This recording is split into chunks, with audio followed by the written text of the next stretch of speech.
सासंगत जी, यूं तो ब्रह्मांड की रचना भगवान विष्णु जी ने क्षण मात्र में ही कर दी थी, लेकिन सृष्टि की रचना करने के उपरांत भगवान ब्रह्मा जी ने स्त्री की रचना की। स्त्री की रचना करते समय उसमें कौन सी कमी छोड़ दी, चलिए समझते हैं आज के इस ज्ञानवर्धक प्रसंग के माध्यम से। सासंगत जी, आज का यह ज्ञानवर्धक प्रसंग आप सभी के लिए बड़ा ही महत्वपूर्ण है, अतः आप सभी से निवेदन है कि बने रहिए वीडियो के अंत तक। तो चलिए अपने ध्यान को एकाग्र कीजिए और सुनिए यह महत्वपूर्ण जानकारी। सासंगत जी, स्त्री को संसार में जगत जननी और अर्धांगिनी भी कहा जाता है। जगत जननी का आशय है संसार को जन्म देने वाली और अर्धांगिनी का अर्थ है पुरुष का आधा अंग। इस तरह संसार में स्त्री के कई रूप विद्यमान हैं। कहने का आशय मात्र इतना है कि हम जिस रूप में स्त्री को देखना चाहते हैं वह हमें उसी रूप में नजर आती है, माता के रूप में, पत्नी के रूप में, बहन के रूप में, बेटी के रूप में या फिर मित्र के रूप में। और इन सभी रूपों में वह अपने कर्तव्यों को पूर्ण निष्ठा और सच्चाई के साथ निभाती है। यह कार्य स्त्री के लिए करना कोई बड़ी बात नहीं है, क्योंकि जब तक घर में स्त्री नहीं होती है तब तक वह घर मकान कहलाता है। जिस घर में स्त्री रहती है वह अपने कर्मों से, अपनी मुस्कुराहट से, अपनी हंसी से घर के सभी सदस्यों का ख्याल रखते हुए पूरे घर को सजाती है, संवारती है, घर की सफाई करती है, तब जाकर के एक मकान को घर में तब्दील कर पाती है। स्त्री के लिए समस्या मात्र तो यह है कि इतना सब करने के बावजूद भी वह आज भी उपहास का कारण मात्र है। भगवान ब्रह्मा जी ने जब स्त्री की रचना की तब स्त्री में इतना प्रेम डाला कि पूरी दुनिया का प्रेम एक तरफ और स्त्री का प्रेम एक तरफ, ताकि स्त्री के प्रेम में कभी भी किसी को कोई कमी न नजर आए। किंतु फिर भी समाज में स्त्रियों के प्रेम को समझना महत्वपूर्ण प्रश्न बना हुआ है। इसीलिए ग्रंथों, वेद पुराणों में लिखा गया है कि स्त्री के प्रेम को समझना बड़ा ही कठिन कार्य है।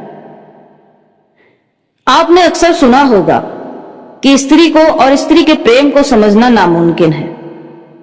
आपको जानकर बहुत आश्चर्य होगा कि जब सृष्टि की रचना की गई तो ब्रह्मा जी ने क्षण मात्र में ही सृष्टि की रचना कर दी थी, किंतु जब स्त्री की रचना हो रही थी तो भगवान ब्रह्मा जी ने इसकी रचना बहुत फुर्सत से की और रचना करते करते करते करते काफी वक्त लगा दिया। अब तो देवता भी भगवान से सवाल करने लगे कि हे भगवान, आपको स्त्री की रचना में ज्यादा समय क्यों लग रहा है? दरअसल भगवान जब स्त्री की रचना कर रहे थे तब उन्होंने स्त्री की रचना करते हुए 7 दिन का समय लगा दिया था, किंतु फिर भी वह स्त्री की रचना में ही उलझे हुए थे और अभी भी यह रचना पूर्ण नहीं हो पाई थी।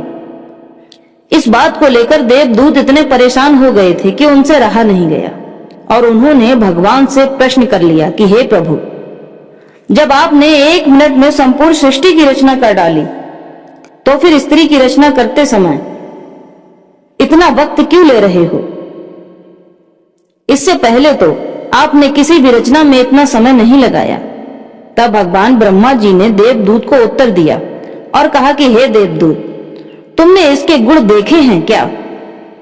देवदूत ने कहा कि नहीं प्रभु। तब ब्रह्मा जी कहते हैं कि सुनो देवदूत, जिसकी मैं रचना कर रहा हूं यह मेरे द्वारा बनाई गई ब्रह्मांड की अब तक की सबसे सुंदर रचना है। हे देवदूत, तुम मेरी इस सुंदर रचना के गुणों के बारे में जानना चाहते हो?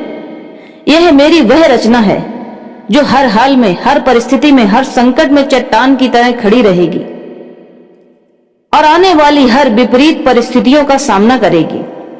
हालात कुछ भी हो, अच्छे हो, बुरे हो, यह कभी भी डगमगाएगी नहीं। यह हमेशा अपने साथ साथ अपने परिवार को भी हर परिस्थिति में संभालेगी।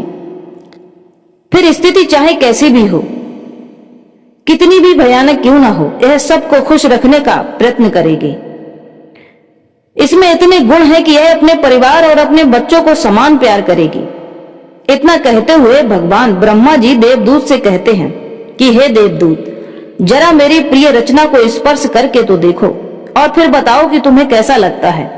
देवदूत ने जब स्त्री की प्रतिमा को स्पर्श किया तो बड़ा ही आश्चर्य में पड़ गया और बोला कि हे प्रभु, प्रतिमा तो बड़ी ही नाजुक है, कोमल है, कामुकता से भरी हुई है।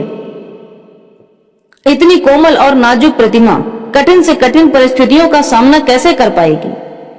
एक तरफ आप कह रहे हो कि यह कभी टूटे या बिखरेगी नहीं, और दूसरी तरफ इसे आपने इतना कमजोर और नाजुक बनाया है। तब ब्रह्मा जी कहते हैं कि हे देवदूत, जिस नारी की रचना में इतना वक्त लग रहा है, वह न केवल अपना ध्यान रखने बल्कि बीमार पड़ जाने के बावजूद भी घर के सभी सदस्यों का ध्यान रखेगी और घंटों कार्य करने की क्षमता इसमें है। उत्सुकतावश देवदूत ने पुनः भगवान ब्रह्मा जी से प्रश्न करते हुए कहा कि हे प्रभु, कितनी भी मजबूत हो किंतु पुरुष से यह सदैव कमजोर ही रहेगी, क्योंकि पुरुष के पास स्त्री की अपेक्षा अधिक शारीरिक क्षमता है, बल है, ज्ञान है। तभी देवदूत के प्रश्न का उत्तर देते हुए भगवान ब्रह्मा जी कहते हैं कि हे देवदूत, स्त्री की ताकत है उसके आंसू। ये आंसू ही उसे हर परिस्थिति से बाहर निकालेंगे। तब देवदूत ने फिर पूछा कि हे प्रभु, आंसू किसी की ताकत कैसे हो सकते हैं? मुझे भी बताइए, आपकी यह बात मुझे समझ नहीं आई है। तब भगवान ब्रह्मा जी कहते हैं कि हे देवदूत सुनो, स्त्री जब रोती है तो वह स्वयं को अबला और कमजोर समझती है, लेकिन जब वह इन्हीं आंसुओं को अपने अंदर समेट लेती है तो यही आंसू उसकी ताकत बन जाते हैं। और यह ताकत इतनी बड़ी होती है कि बड़े से बड़े कामों को भी वह हल कर सकती है, बड़ी सी बड़ी मुसीबत से उबर कर बाहर निकल सकती है। हे देवदूत, दुनिया में औरत मजबूत बनकर रहेगी या फिर अबला और कमजोर, यह वह स्वयं ही तय करेगी। उसे किस प्रकार का जीवन चाहिए यह उस पर निर्भर करेगा। यदि वह प्रसन्न होगी तो दुनिया की तमाम खुशियां लोगों के दामन में डाल देगी, और यदि वह क्रोधित हुई तो क्षण मात्र में हंसते खेलते परिवार को नर्क बना देगी। इसके आंसू फरियाद करने, प्यार जताने, अपना अकेलापन दूर करने में काम आएंगे। सासंगत जी आगे ब्रह्मा जी उस देवदूत को समझाते हुए कहते हैं कि हे देवदूत, हर पुरुष की कामयाबी के पीछे सदैव एक स्त्री का हाथ रहेगा, लेकिन एक स्त्री की कामयाबी के पीछे किसी पुरुष का हाथ नहीं रहेगा। यह स्त्री ही है जो पुरुष की ताकत बनेगी, उसे प्रोत्साहित करेगी, खुशियां देगी और हर परिस्थिति में उसे संभालेगी। जो पुरुष विपरीत परिस्थितियों को देखकर हताश निराश होकर बिखर कर बैठ जाएगा, तब स्त्री ही उसे समेटेगी। यह पुरुष को कभी बिखरने नहीं देगी। स्त्री पुरुष से चाहे जितना भी झगड़ा कर ले, किंतु यही पुरुष को अपनापन और प्रेम प्रदान करेगी। तो देवदूत, अब तुम ही बताओ कि जिस नारी की रचना मैं कर रहा हूं उसमें इतना समय लगना चाहिए या नहीं? हे देवदूत, पुरुष की अपेक्षा स्त्री मेरी सबसे अद्भुत और सबसे आश्चर्यजनक रचना कहलाएगी। देवदूत कहता है कि हे प्रभु, आपने इतना समय लगाकर स्त्री की रचना की है, तब तो यह रचना अवश्य ही आपकी संपूर्ण रचना होगी।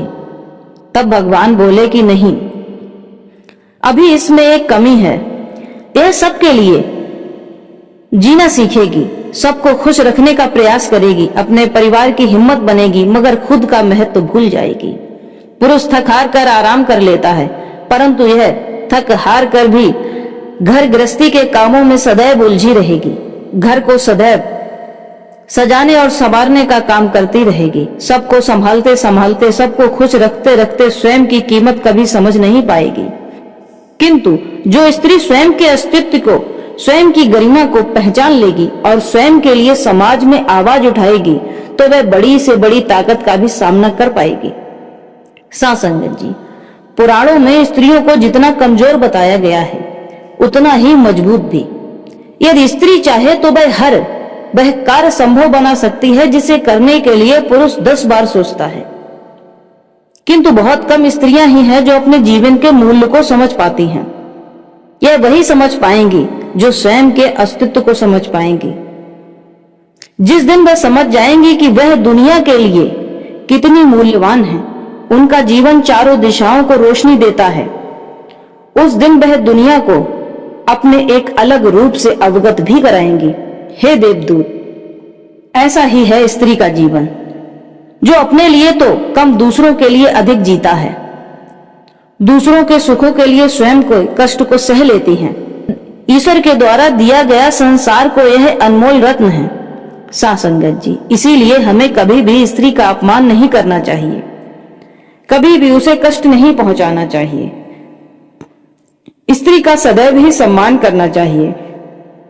साथ संगत जी, पुराणों में लिखा है कि जिस घर में महिलाओं का सम्मान नहीं होता है, चाहे वह पत्नी हो, माँ हो, बेटी हो, बहन हो, उस घर में सुख संपदा सदैव के लिए नष्ट हो जाती है। और जिस घर में स्त्री का सम्मान होता है, उस घर में खुशियां, सुख संपदा, शांति सदैव बनी रहती है। साथ संगत जी, आज का यह ज्ञानवर्धक प्रसंग यदि आपको पसंद आया है तो वीडियो को लाइक कीजिए, चैनल को सब्सक्राइब कीजिए, साथ ही साथ खुश रहिए और अपने आसपास रहने वाले सभी लोगों का ध्यान रखिए, क्योंकि यही जीवन का मूल मंत्र है। परम पिता परमेश्वर सदैव आप पर अपनी दया, कृपा, अनुकंपा बनाए रखे। धन्यवाद।